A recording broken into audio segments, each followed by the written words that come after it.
Hola a todas y a todos, os saludamos desde Autoescuela Montero Espinosa. ¿Qué tal estáis? ¿Cómo lleváis el teórico? Esperamos que cada vez mejor, que cada vez estéis más preparados para ir al examen y aprobarlo. Bien, hoy en este vídeo, desde la Autoescuela Montero Espinosa, os vamos a explicar el concepto de distancia de detención y todos los conceptos asociados a ella, porque lo preguntan muchísimo en el examen teórico, ¿vale? Para ello vamos a aplicar este esquema, vamos a utilizar este esquema donde hay un coche azul, del cual vamos a suponer que nosotros somos el conductor o conductora. O sea, nosotros vamos aquí conduciendo este coche por esta vía, Fijaros que el coche está en movimiento, porque aquí, digamos, este es el aire que desprende el coche, ¿vale?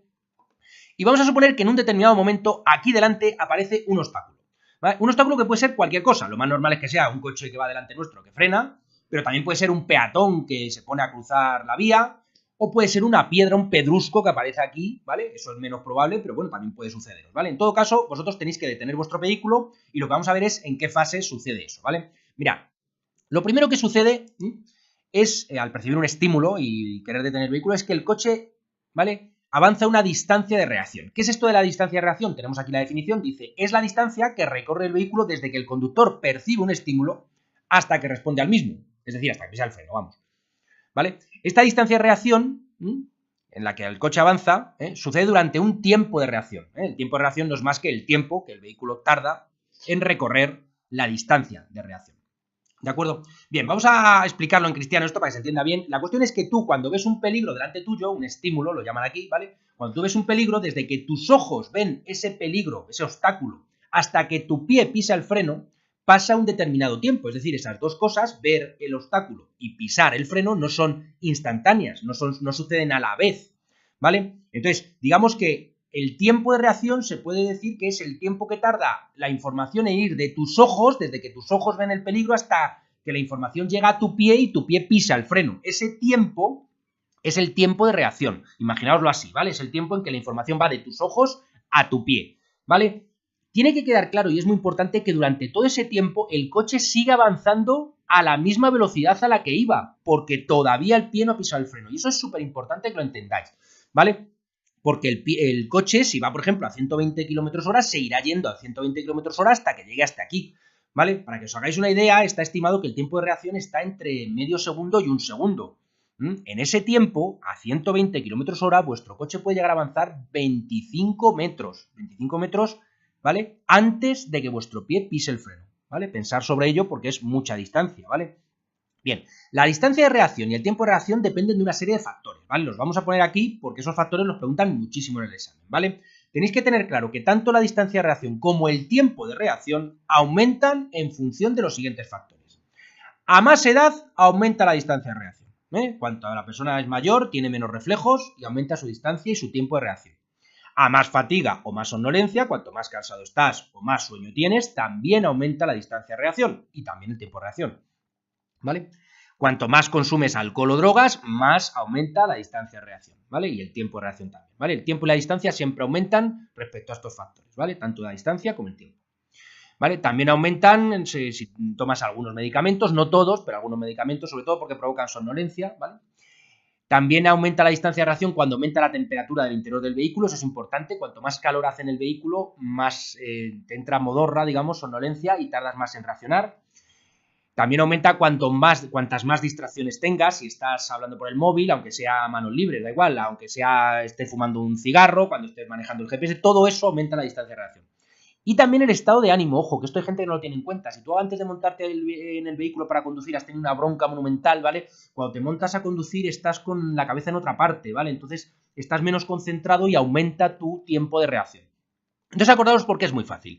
Tanto la distancia de reacción como el tiempo de reacción, las dos cosas aumentan cuando aumenta cualquiera de estos factores, Si hace falta parar el vídeo, ¿vale? Y memorizarlo. O sea, en el momento en que aumente cualquiera de estas cosas, va a aumentar la distancia de reacción y por tanto el tiempo de reacción. ¿De acuerdo? Vale. Bueno, entonces llegamos a este momento en el que tu pie, digamos, ha pisado el freno. Fijaros que ahí ya sí que se enciende la luz de freno y aquí es cuando el coche va a empezar a detenerse. Acordaos que un coche, cuando pises el freno, no se detiene inmediatamente. Entonces, esos metros que avanza hasta que se detiene se denominan distancia de frenado, ¿vale? Fijaros que aquí es cuando tu pie ha pisado el freno, ¿vale? Y el coche se detiene aquí. Aquí pone ya detenido, aquí ya estaría el coche detenido. Esa distancia es la distancia de frenado, que lo dice aquí claramente, es la distancia que recorre el vehículo desde que el conductor acciona el freno hasta que consigue detenerlo. Por supuesto, el tiempo de frenado no es más que el tiempo que el vehículo tarda en recorrer la distancia de frenado, ¿de acuerdo?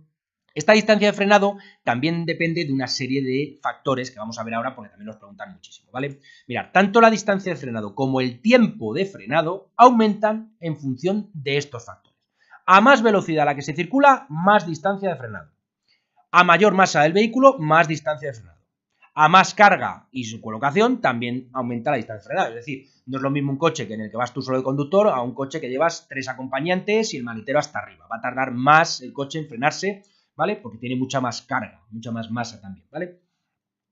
El estado del vehículo también influye, es decir, cuanto peor esté el vehículo, cuanto peor estén los frenos conservados, ¿vale? Pues la distancia de frenado va a aumentar también, ¿vale? Las condiciones de la vía, que el asfalto esté más nuevo, más viejo, que haya baches, que no haya baches, eso va a influir también en la distancia de frenado. Y por supuesto las condiciones meteorológicas. Acordaros, ya lo sabéis, que si está lloviendo la distancia de frenado puede multiplicarse por 2 y si hay hielo puede multiplicarse por 10. ¿De acuerdo? Bien. Sí, quiero comentaros que es muy importante, tanto en la distancia de frenado como en el tiempo de frenado, fijaros que hay factores que afectan al conductor, como la velocidad, a la vía, como las condiciones de la vía, o al vehículo, como el estado del vehículo. Es decir, aquí en la distancia de frenado, digamos que hay factores que afectan tanto al conductor como al vehículo, como a la vía. Sin embargo, y eso tiene que quedar claro, en la distancia de reacción el único responsable, por así decirlo, es el conductor. Es decir, todos los factores que afectan a la distancia de reacción son responsabilidad del conductor. La distancia de reacción es responsabilidad exclusivamente del conductor. Sin embargo, la distancia de frenado depende tanto del conductor, depende de la velocidad que vaya, o la carga que lleve, etcétera, ¿vale? Pero también depende del vehículo, de las condiciones del vehículo, ¿vale? Y de las condiciones externas de la vía o meteorológicas, ¿de acuerdo? Bien. Pues entonces ya hemos detenido nuestro vehículo y la suma de estas dos distancias, la distancia de reacción y la distancia de frenado, se llama la distancia de detención. La distancia de detención no es más que la distancia de reacción más la distancia de frenado. Lo mismo pasa con el tiempo. El tiempo de detención es la suma del tiempo de reacción más el tiempo de frenado. Quiero insistiros otra vez en que la distancia de reacción, durante esta distancia, el vehículo sigue yendo a la misma velocidad que al principio. O sea, el vehículo solo empieza a frenar cuando enciende las luces de freno, que es de aquí a aquí. Aquí seguimos yendo a la misma velocidad que al principio, ¿de acuerdo?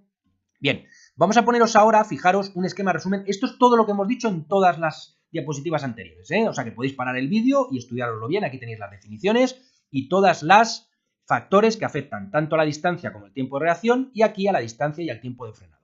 Acordaros que siempre que aumenta cualquiera de todas estas cosas, aumenta la distancia de reacción y el tiempo de reacción, y siempre que aumenta cualquiera de estas cosas, aumenta la distancia de frenado y el tiempo de frenado. ¿Vale? Venga, esperamos que os haya sido útil este vídeo y nos vemos en el siguiente. Venga, mucha suerte, hasta luego.